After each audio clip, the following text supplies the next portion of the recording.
Assalamualaikum warahmatullahi wabarakatuh. Perkenalkan, nama saya Syarifin, dengan nomor NIM 2020000111176, kelas PAI S2 A1, program Pasca Sarjana Universitas Wahid Hasim, Semarang. Saya akan membacakan soal guna untuk melengkapi mata kuliah studi Quran yang dibimbing oleh Bapak Dr. Haji Muhammad Saifuddin MA, yang mana ada 7 pertanyaan. Saya akan menjawab nomor 1 dulu guna untuk melengkapi UAS makul studi Quran. Yang pertama, apakah Al-Quran yang kita baca, kita dengar adalah kalamullah yang qadim? Jelaskan dengan dalil.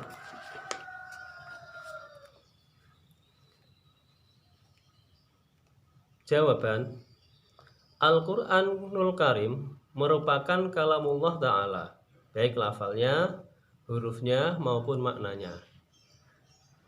Darinya bermula dan kepadanya kembali. Allah Ta'ala berfirman dengannya, lalu didengar oleh Jibril alaihissalam. Kemudian dia menurunkannya kepada Muhammad Shallallahu Alaihi Wasallam. Allah Ta'ala berfirman, Innahu la Qur'anun karim fi kitabim maknum la yamassuhu illal mutahharuna tanzilim mir rabbil alamin. Surat Al-Waqi'ah 87:7, yang artinya, sesungguhnya dia adalah Al-Quran yang mulia pada kitab yang dipelihara Lauful Mahfud, tidak menyentuhnya kecuali orang yang disucikan, diturunkannya dari Rabbul Alamin. Allah juga berfirman, Alam tanzilul kitabi la raiba fihi mir Rabbil Alamin. Surat Sajdah. Saya ulangi lagi, mohon maaf, ada kesalahan membaca. Alif Lam Mim Tanzilul kitabi la raiba fihi mir Rabbil Alamin. Nah, yang artinya demi lafal Alif Lam Mim, turunnya Al-Quran yang tidak ada keraguannya di dalamnya adalah dari Tuhan alam semesta. Quran surat As-Sajdah ayat 1-2.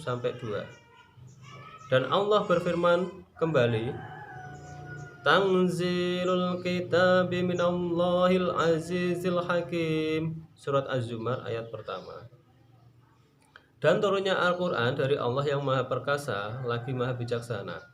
Ini termasuk dalam ucapannya Allah, firman-Nya Allah, yang juga merupakan salah satu sifatnya. Siapa yang berkata bahwa Al-Quran adalah makhluk, maka dia kafir. Inilah keyakinan Ahlussunnah wal Jamaah. At-Tahawi mengatakan dalam kitab akidah yang terkenal, sesungguhnya Al-Quran adalah kalamullah. Darinya bermula tanpa pertanyaan bagaimana dia berkata, tanpa mempertanyakan bagaimana dia berkata, lalu diturunkannya kepada Rasulullah sebagai wahyu qadim. Lalu kaum muslimin membenarkan bahwa hak dan meyakinkan bahwa dia adalah firman Allah Ta'ala secara hakiki, bukan makhluk seperti ucapan manusia. Siapa yang mendengarkannya lalu menuduhkannya bahwa dia adalah ucapan manusia, maka dia kafir. Allah Ta'ala mengecam orang tersebut dan mengancam dengan neraka Sakor. Allah berfirman,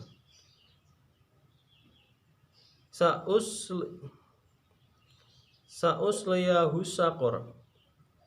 Aku akan memasukkan dia ke neraka. Ketika Allah mengancam dengan Sakor bagi yang mengatakan,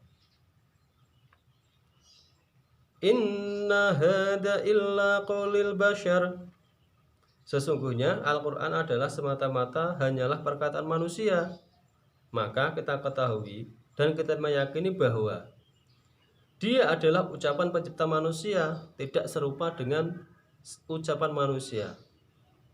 Ibnu Qudamah rahimahullah ta'ala mengatakan, di antara firman Allah Ta'ala adalah Al-Quranul Karim. Dia adalah kitab Allah yang nyata, tali yang kuat, jalan yang lurus, diturunkan dari Tuhan alam semesta, diturunkan oleh Ruhul Amin, yaitu Jibril alaihi salam, ke hati pemimpin para rasul dengan bahwa Arab yang jelas. Dia diturunkan dan bukanlah makhluk. Darinya bermula dan kepadanya kembali. Dia adalah surat yang jelas hukumnya, ayat-ayat yang tegas, hukum-hukum dari kalimat, hukum huruf-huruf dan kalimat-kalimat. Siapa yang membacanya, maknanya baginya akan setiap satu huruf terdapat 10 kebaikan dan ada awal dan akhirnya, ada juz-juz dan bagian-bagiannya.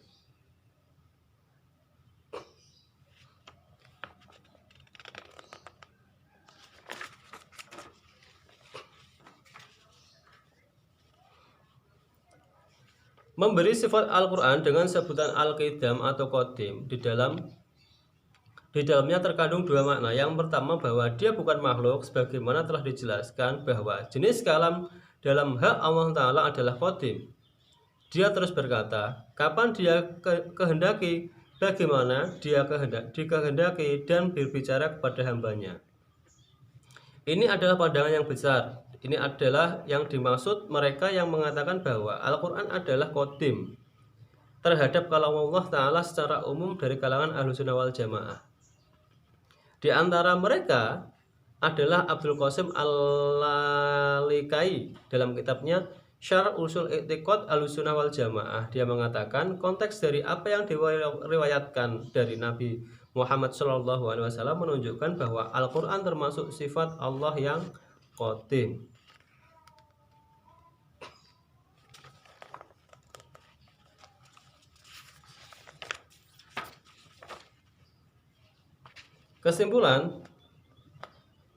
Kesimpulannya bahwa ayat Al-Quran yang kita baca, kita dengar adalah kalam Allah yang Qadim. Dikarenakan sudah tadi yang sudah saya jelaskan dari awal, juga ada dalilnya bahwa Al-Quran itu tidak boleh dikatakan bahwa itu adalah omongan, bahwa itu adalah benda, bahwa itu adalah kabar. Itu tidak boleh. Dan yang mengatakan seperti itu adalah kafir, dan Allah itu melaknatnya. Terima kasih. Untuk jawaban nomor 1 kami sampaikan. Semoga apa yang saya bacakan membawa manfaat. Amin Allahumma amin.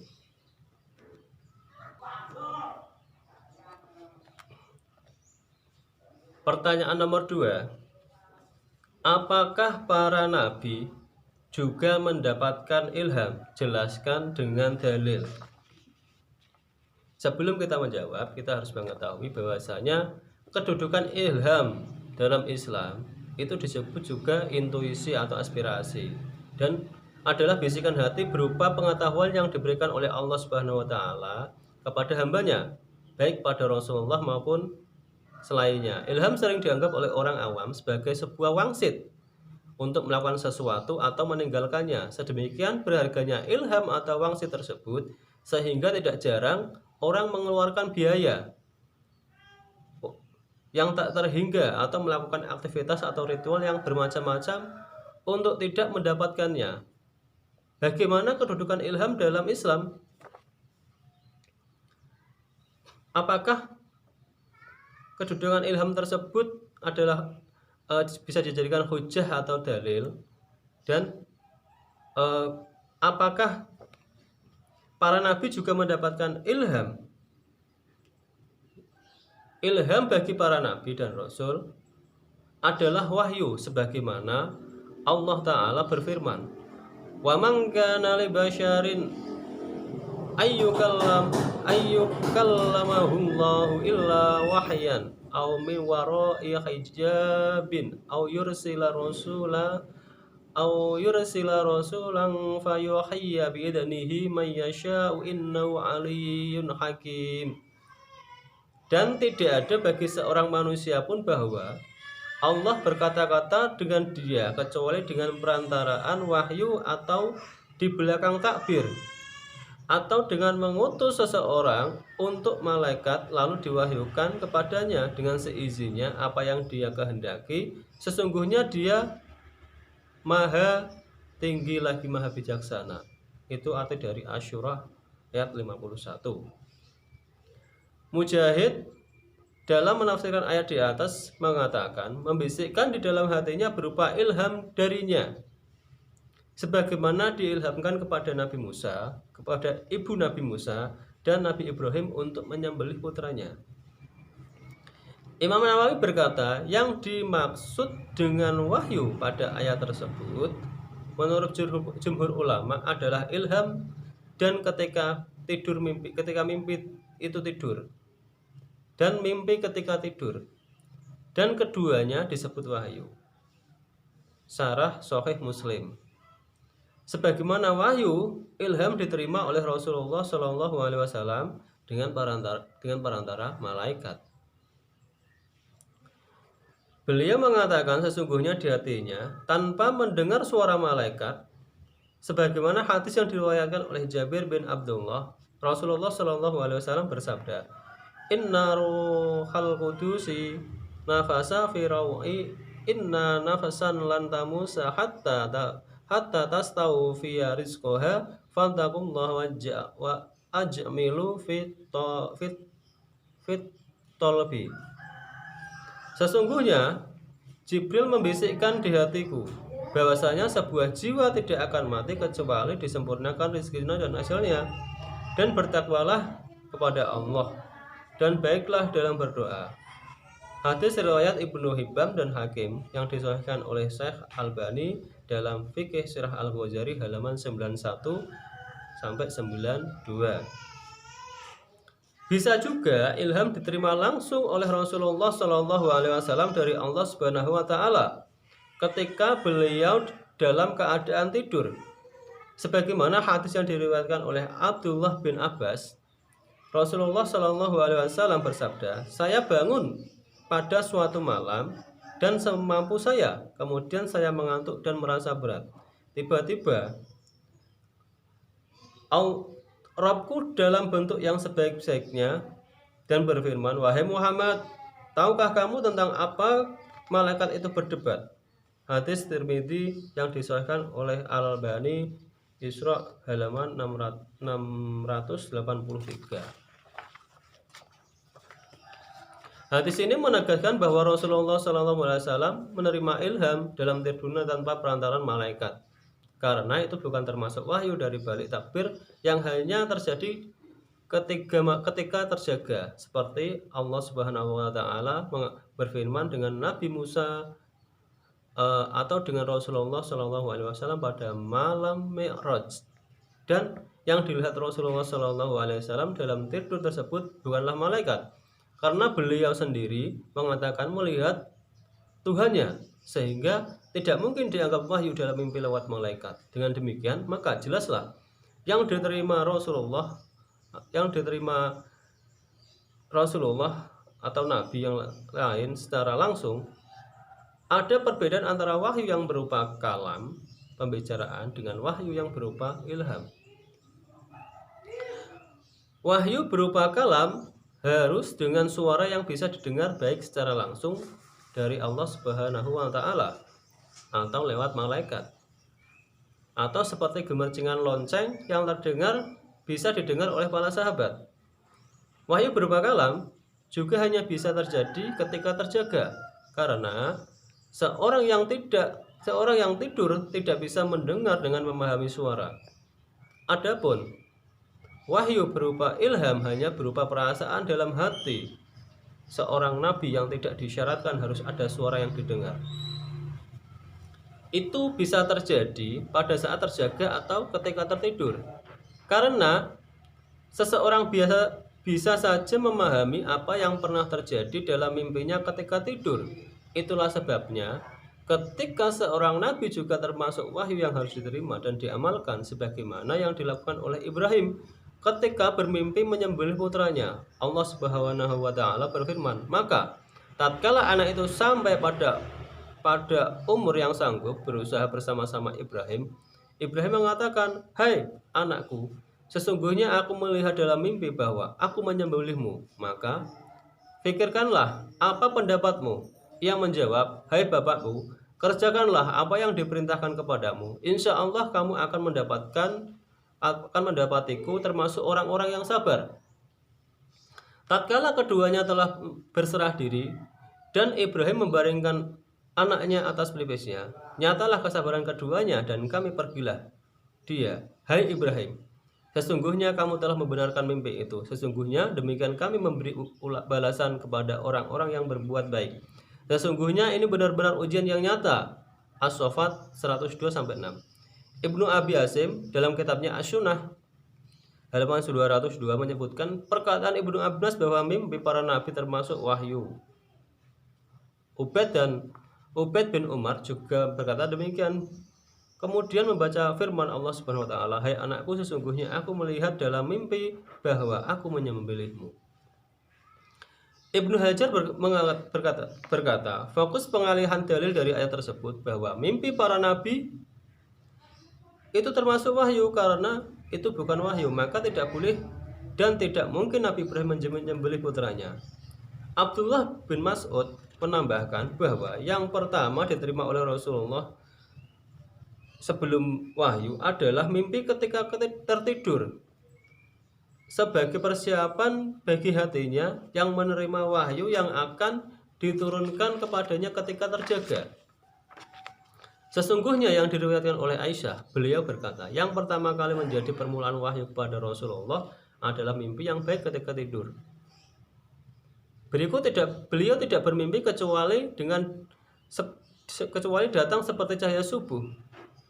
Dengan demikian maka disepakati bahwa mimpi para nabi adalah wahyu dan ilham yang bisa terjadi ketika tidur, juga termasuk dari wahyu Subhanahu wa taala. Ilham untuk selain nabi bisa juga mendapatkan ilham baik ketika sadar ataupun lewat mimpi. Terima kasih untuk jawaban nomor 2. Semoga ini menjadi jawaban yang menjadikan saya untuk berbenah. Terima kasih.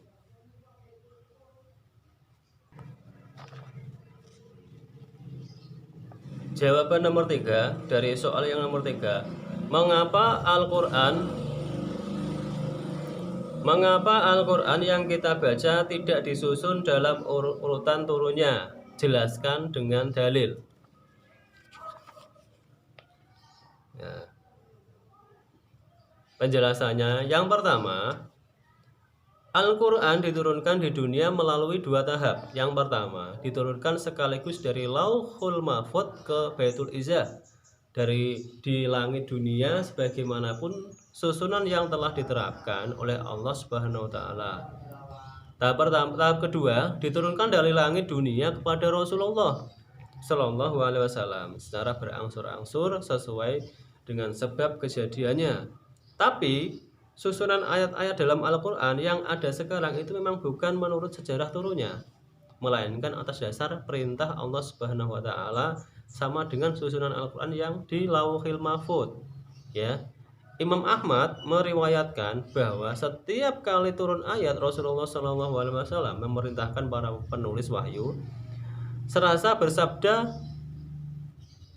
letakkan ayat ini setelah ayat ini di surat ini. Musnad Imam Ahmad jilid 1 halaman 57. Banyak riwayat yang menebaskan bahwa Rasulullah mengimami sholat dengan membaca Al-Quran sebagaimana susunan ayat yang ada.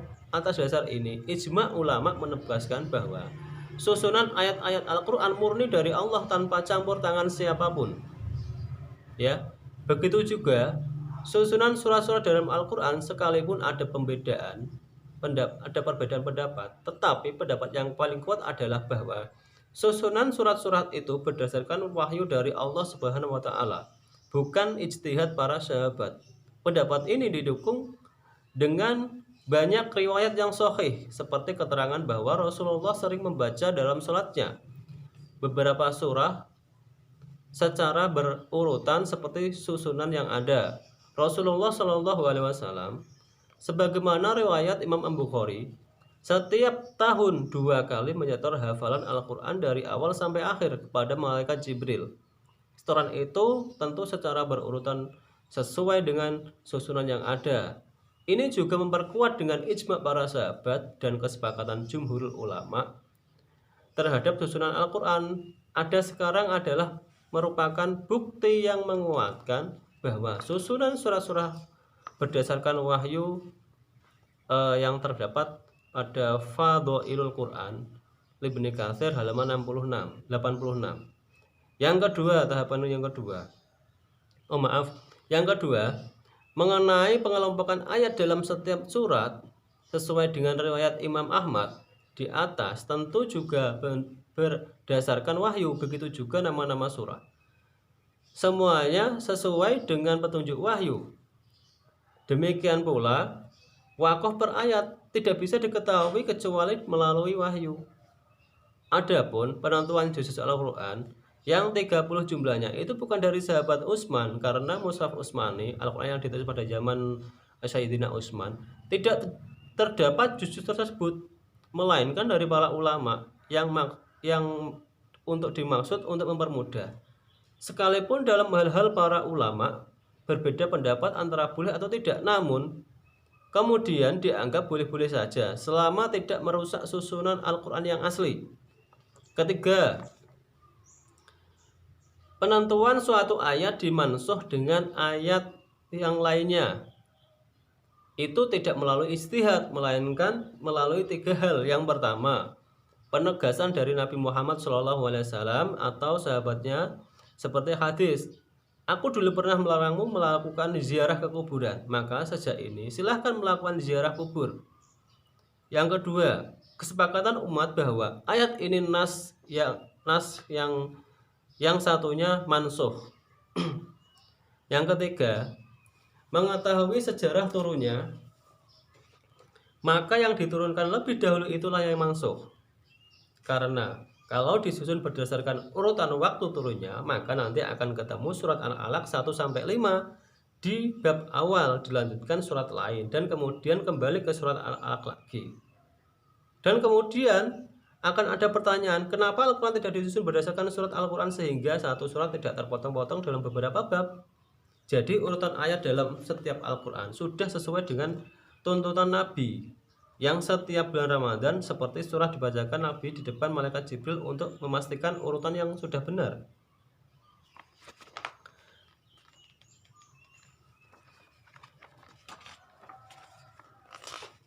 Nah, tidak ada satupun instruksi yang datang dari Rasulullah SAW terkait dengan pengumpulan Al-Quran berdasarkan wahyu sampai saat ini. Mengapa, kita kembali lagi ke soal mengapa Al-Quran tidak diturunkan berdasarkan urutannya ya. Yang pertama, ayat-ayat setiap surat tatkala diwahyukan turunnya itu secara sempurna, dan sepanjang surat belum lagi tuntas maka surat yang lain tidak akan dimulai.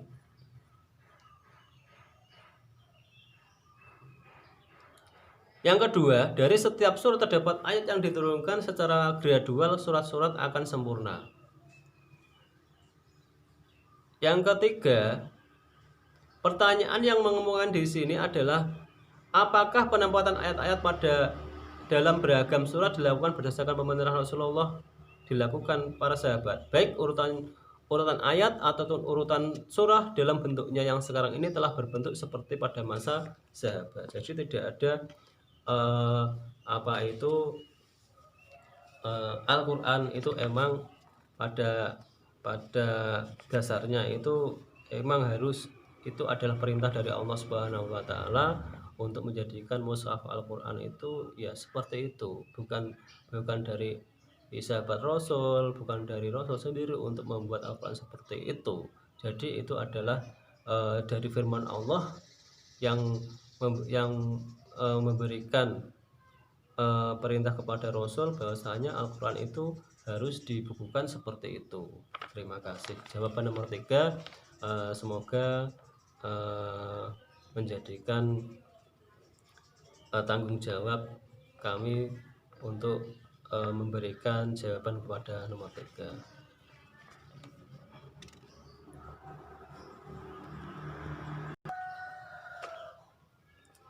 Selanjutnya soal nomor 4, mengapa Al-Quran disebut mukjizat terbesar? Jelaskan dengan dalil dan dengan membandingkan mukjizat-mukjizat yang lain. Al-Quran adalah sebagai suatu mukjizat yang terbesar, maksudnya adalah karena Al-Quran itu kekal abadi, mukjizat yang pernah diberikan Allah Subhanahu wa Ta'ala kepada para rasulnya semenjak Nabi Adam alaihissalam sampai Nabi Muhammad Shallallahu alaihi wasallam. Sudah berlalu dan tidak dapat melihatnya. Mukjizat yang pernah diberikan Allah Subhanahu wa Ta'ala sudah berlalu dan tidak dapat dilihat. Mukjizat-mukjizat itu sudah ada dan sudah pernah terjadi, tetapi tidak dapat merasa dan menghayatinya secara mengalaminya. Lain halnya dengan Al-Quran. Ia adalah sebagai mukjizat terbesar yang kekal abadi. Umat Islam dan umat lainnya dapat mencengang, dapat memegang, membaca, menghayati, memahami, mengamalkan isinya dan mencapai kebahagiaan dan keselamatan di akhirat nanti. Al-Quran adalah mukjizat yang paling besar dari segala mukjizat yang pernah diberikan Allah Subhanahu wa Ta'ala kepada seluruh nabi dan rasulnya.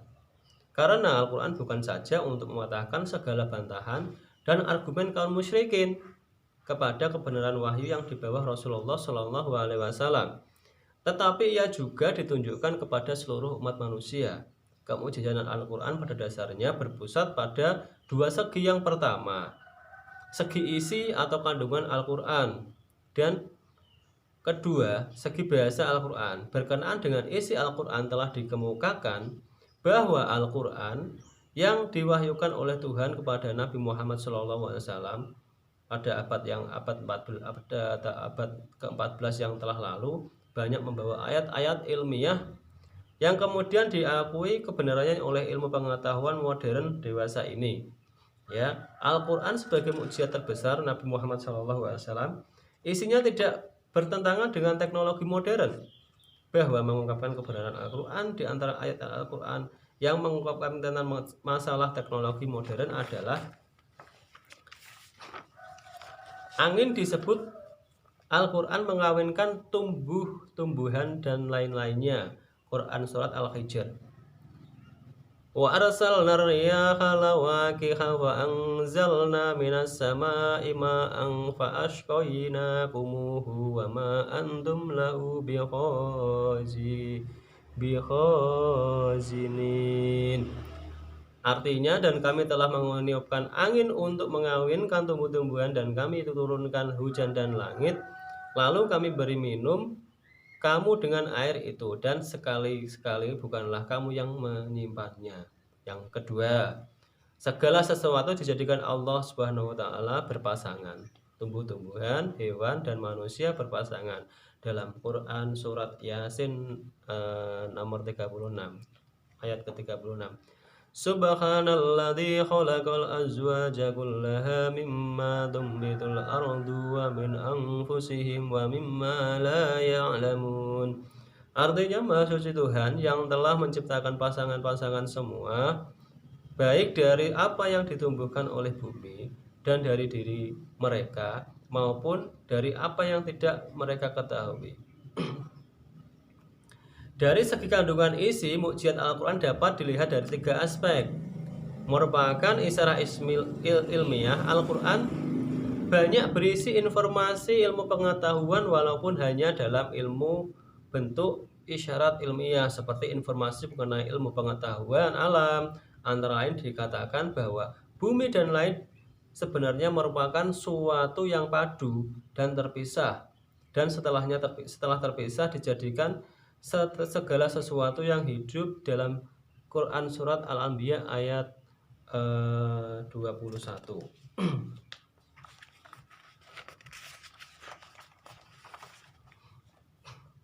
Yang kedua, Al-Quran itu menjadi sumber hukum.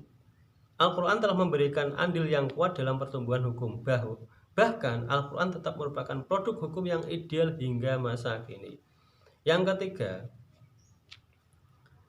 menerangkan suatu ibrah dan teladan serta kabar gaib, baik yang terjadi pada masa lalu, sekarang maupun yang akan datang. Al-Quran banyak mengandung berita tentang hal-hal yang gaib seperti surga, neraka, dari hari kiamat dan hari perhitungan. Selain itu, Al-Quran juga banyak mengungkapkan kisah-kisah para nabi dan umat masa lampau, seperti kisah Fir'aun, kisah kaum Adam dan Samud, kisah kaum Ad dan Samud, kisah Nabi Yusuf alaihissalam, kisah Nabi Ibrahim. Al-Quran juga banyak pula menyinggung masalah-masalah yang belum terjadi di masanya, seperti kemenangan bangsa Romawi dalam Quran surat Ar-Rum ayat 1-3. Bismillahirrahmanirrahim. Alif lam mim. Ghulibatir rum fi adnal ardi wa hum min ba'di ghulabihim sayaghlibun. Nah, itu tadi adalah jawaban dari mengapa Al-Quran disebut mukjizat yang paling besar. Karena Al-Quran dilihat dari kelebihan sangat luar biasa dibandingkan dari mukjizat-mukjizat yang telah diterima oleh para rasul, yang telah diperlihatkan, terus tidak sampai diketahui lagi kalau Al-Quran itu melebihi dari mukjizat-mukjizat dimanapun. Karena Al-Quran itu dalam isi kandungannya juga menjelaskan bahwasanya mukjizat-mukjizat itu ada di dalam Al-Quran. Terima kasih. Ini adalah jawaban nomor 4. Semoga bisa bermanfaat. Amin.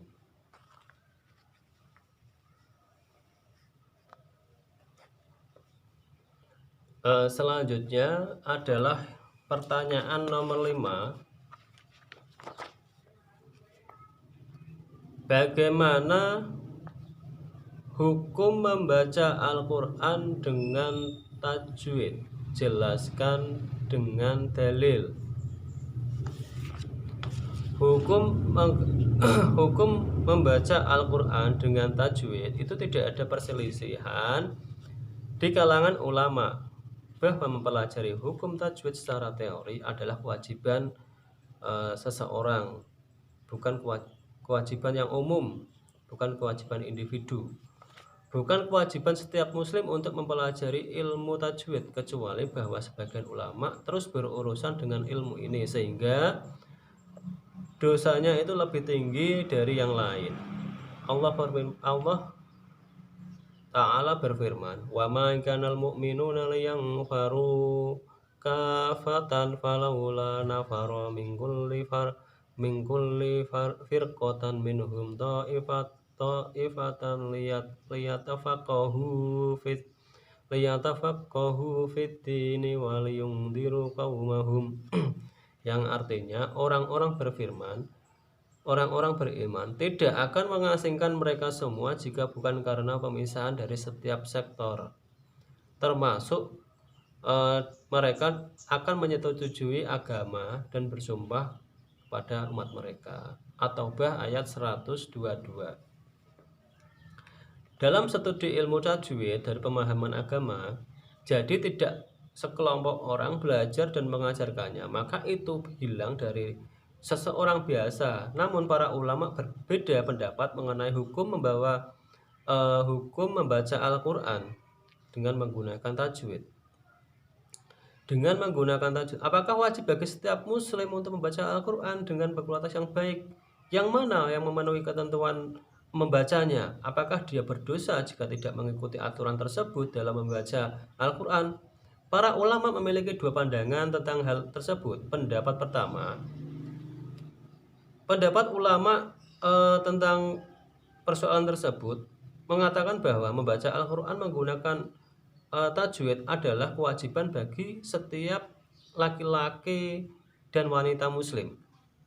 Mengambil bukti yang muncul pandangan kedua, pendapat yang kedua, para ahli ulama meyakini bahwa membaca Al-Quran dengan memperlihatkan kaidah dan kaidah tajwid adalah sunnah dan etika dari tata krama ketika membaca atau ketika membaca Al-Quran yang harus dijalankan dengan keadaan membaca yang baik.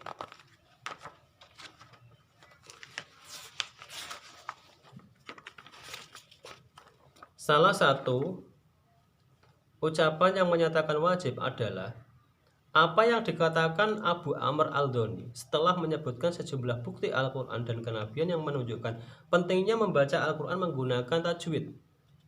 Dan Maki bin Abi Thalib menyebutkan kata-kata yang menunjukkan bahwa itu wajib. Dia berkata dalam Al-Quran ini, dia berkata dalam dia mengatakan ini bukan karena melafalkannya atau pembacanya. Saya membaca secara alami dan saya menemukan cara yang benar dalam kebiasaan saya membaca surat-surat Al-Quran tanpa mengetahui apapun yang telah saya sebutkan dengan dalil. Sebaiknya itu adalah kekurangan yang nyata di dalamnya. Karena siapapun yang memiliki argumen ini benar atau tidak dan salah, dia tahu karena dia tahu dan mengandalkannya karakter dan kebiasaan lidahnya. Dia pergi bersamanya kemanapun, dia pergi dengan kata-kata dari mulut ke mulut, dan dia pergi bersamanya kemanapun dan tidak membangun di atas dasar. Dia tidak membaca di atas pengetahuannya dan dia tidak membaca dari kepahamannya. Jadi dia tidak menerima manusia untuk dirinya sendiri di dalam kitab Al-Quran. Sebagian besar menyebut dan menyempurnakan kata-katanya kecuali dalam hal yang tertinggi, dan yang paling aman adalah dari kesalahan dan kesalahannya. Di antara ucapan tersebut yang mengatakan bahwa itu wajib, Nasr al-Shirazi mengatakan baik membaca dengan tajwid adalah kewajiban dalam membaca, dan membacanya harus membaca Al-Quran hak untuk membacanya. Ibnu al-Jazri mengatakan tidak ada keraguan bahwa ummah sebagaimana mereka beribadah untuk memahami makna Al-Quran dan menetapkan batasannya, juga menjadi penyembah dalam mengoreksikan kata-kata dan menetapkan surat-surat yang kualitas yang diterima oleh pembaca tersebut. Jadi kesimpulannya, membaca Al-Quran dari beberapa pandangan ulama, membaca Al-Quran dengan tajwid itu wajib. Ada juga yang mengatakan bahwa membaca Al-Quran dengan tajwid itu sunnah di kalangan ulama. Jadi kan bisa menyimak, jadi apa yang saya sampaikan untuk jawaban nomor 5. Terima kasih.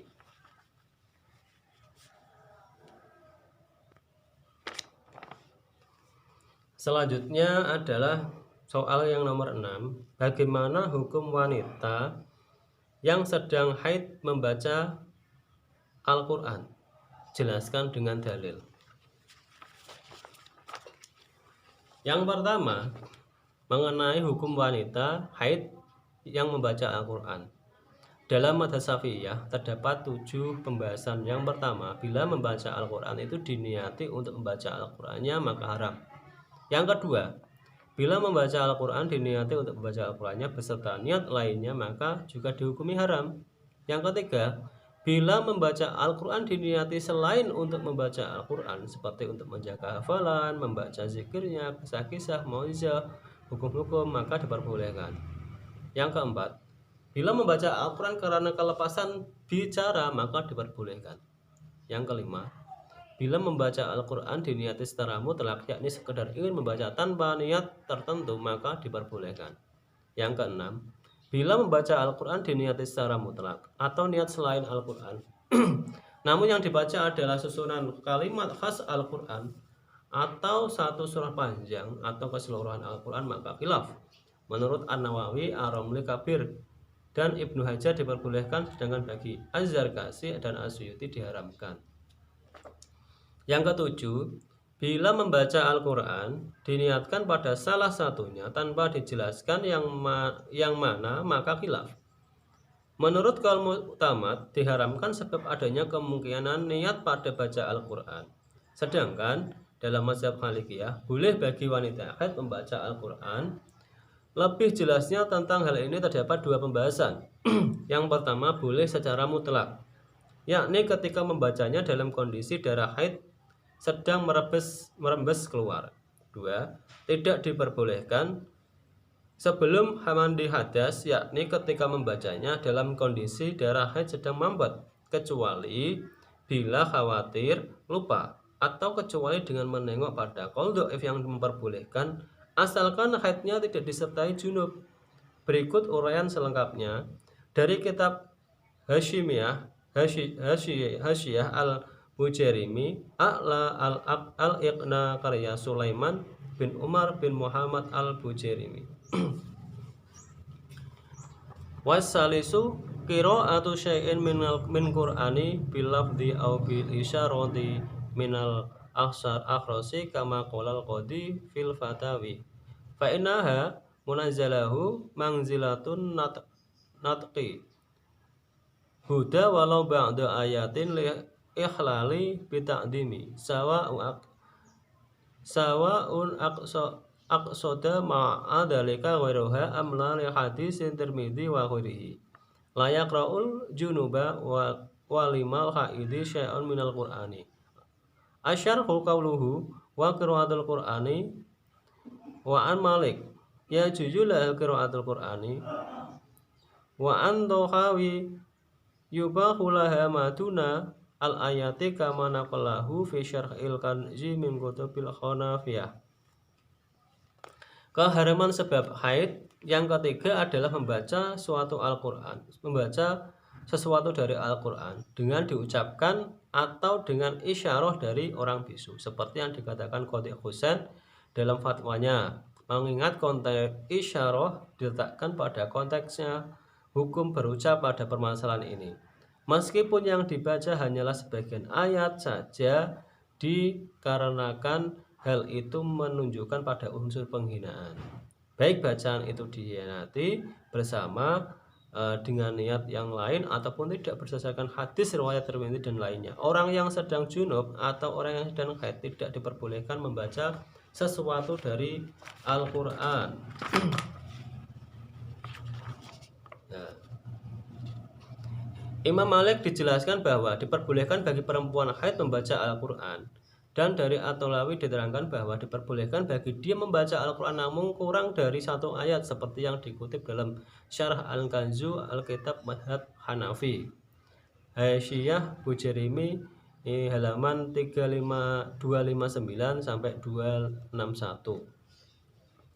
Diperbolehkan bagi orang yang mempunyai hadas besar untuk membaca zikir Al-Quran dan yang lainnya seperti mau'izahnya, cerita dan hukum yang ada di dalam Al-Quran, dan tidak diniatkan pada Al-Qurannya seperti perkataan ketika naik kendaraan. Subhanalladzi syahara lana hadza wa ma kunna lahu muqrinina wa inna ilaihi muqrinina wa inna ila manhala munqalibun. Saya ulangi lagi, seperti perkataan ketika naik kendaraan, Subhanalladzi syahara lana hadza wa ma kunna lahu muqrinin. Dan ketika mendapat musibah dia mengucapkan innalillahi wa inna ilaihi rajiun, serta pada apa yang tanpa dikehendaki terucap oleh lisannya. Namun jika tidak memasukkan Al-Quran saja dan memaksudkan Al-Quran beserta zikirnya, maka diharamkan. Kemudian jika mutlakan maka tidak diharamkan sesuai dengan peringatan An-Nawawi dalam kitab Daqaiq, sebab tidak ada unsur penghinaan pada kemuliaan Al-Quran di sini, memandang bahwasanya Al-Quran tidak akan diperlakukan hukum Al-Quran kecuali ketika dengan wujudnya niat secara zahir. Pendapat tersebut berlaku baik pada ayat yang bisa diturunkan susunan kalimatnya di luar Al-Quran, semisal 2 ayat di atas, juga Bismillah dan Al-Fatihah, serta pada ayat yang tidak ditemukan susunan kalimatnya selain Al-Quran, semisal Al-Ikhlas dan ayat kursi. Benarlah demikian, meski ada yang kasih berpendapat tidak diragukan keharamannya pada ayat yang tidak akan ditemukan susunan kalimatnya selain di Al-Quran. Pendapat Ar-Yarkasi ini dianut oleh sebagian ulama mutakhirin. Keterangan An-Nawawi tentang kemutlakan membaca Al-Quran tersebut juga terkandung dalam kitab Ar-Raudhah, sedangkan ketika membaca Al-Quran itu tidak diniatkan untuk membaca Al-Quran, maka diperbolehkan. Terima kasih. Jawaban nomor 5. Jawaban nomor 6 sudah saya sampaikan, semoga ini bermanfaat. Amin Allahumma amin.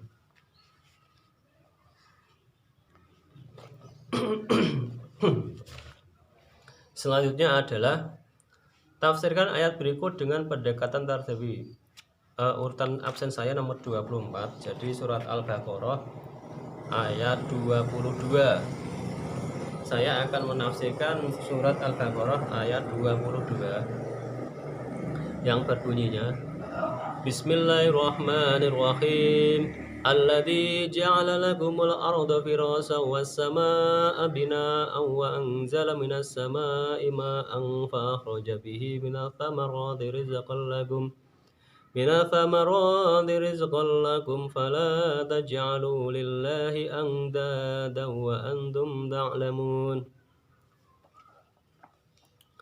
Yang artinya, yang menjadikan bumi sebagai hambaran bagimu, langit sebagai bangunan, dan menurunkan air dari langit, lalu mengeluarkan dengan air itu berbagai buah sebagai rezeki bagimu. Oleh karena itu jangan kamu menjadikan sekutu bagi Allah, padahal kamu itu mengetahui. Surat Al-Baqarah ayat 22. Ragam tafsir Tafsirul Jalalain menjelaskan perihal surat Al-Baqarah ayat 22 bahwa Allah menjadikan bumi sebagai hamparan yang berbentang, tiada tara baik kekerasan maupun pelunaannya, sehingga tidak mungkin menetapkan terus-menerus di dalamnya. Sedangkan langit sebagai bangunan, maksudnya adalah sebagai atap. Jangankan kamu menjadikan sekutu bagi Allah, yaitu persekutuan dalam penyembahan, padahal kamu mengetahui bahwa pencipta itu semua adalah Allah Subhanahu wa Ta'ala, bukan mereka yang dianggap sekutunya. Padahal tidak dapat disebut Tuhan kecuali Zat yang menciptakannya. Imam Al-Baghawi dalam tafsirnya Ma'alimut Ta'zil fit Tafsir wa Ta'wil terkait surat Al-Baqarah ayat 22 menjelaskan bahwa hamparan yang dimaksud adalah tanah yang luas terbentang. Ada ulama lain mengatakan, kata Imam Al-Baghawi menafsirkannya sebagai tempat tidur atau tempat bermalam. Ada para ulama yang menafsirkannya sebagai tanah pijakan yang Allah jadikan lunak. Allah tidak menjadikannya sebagai tanah yang sangat keras sehingga tidak mungkin menetap di atasnya.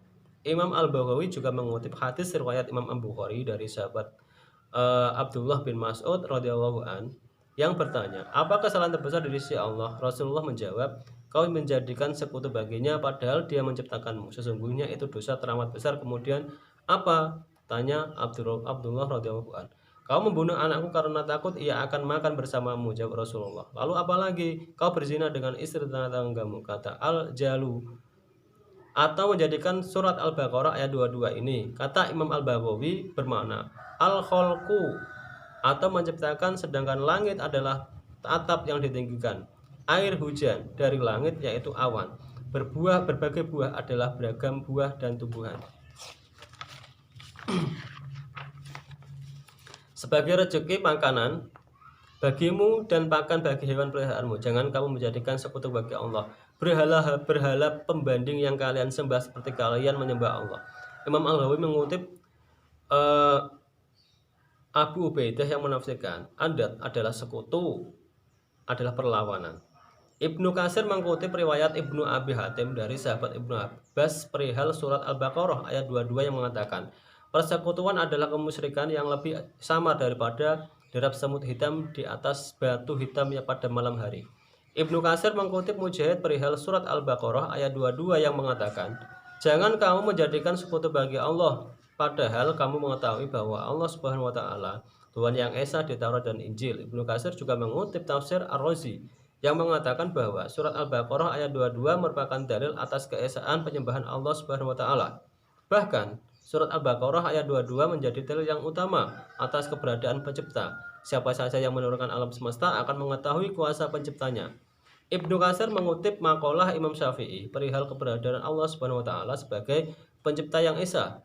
Ibarat daun pohon besar yang rasanya sama saja. Daun dimakan ulat menjadi sutra, daun itu dimakan lebah menjadi madu, daun itu dimakan kambing dan unta menjadi kotoran kambing dan kotoran unta, daun itu dimakan menjangan atau rusa menjadi minyak misik, padahal semua itu satu sumber.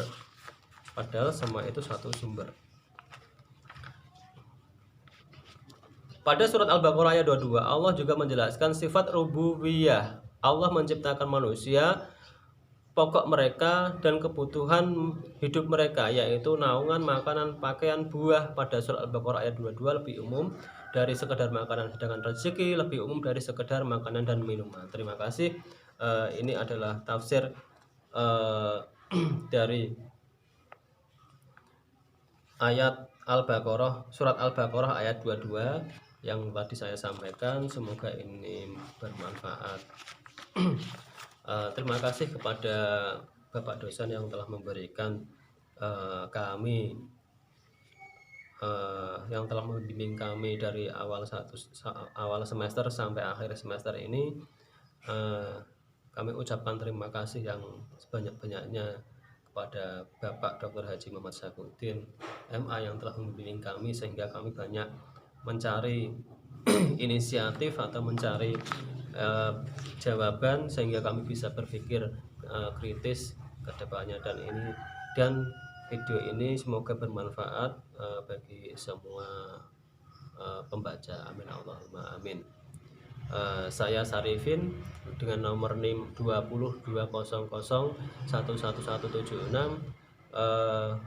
mengucapkan apabila dari awal sampai akhir banyak kesalahan dan kekurangan, kami mohon maaf yang sebesar-besarnya. Wallahu muwaffiq ila aqwamit thoriq. Wassalamualaikum warahmatullahi wabarakatuh.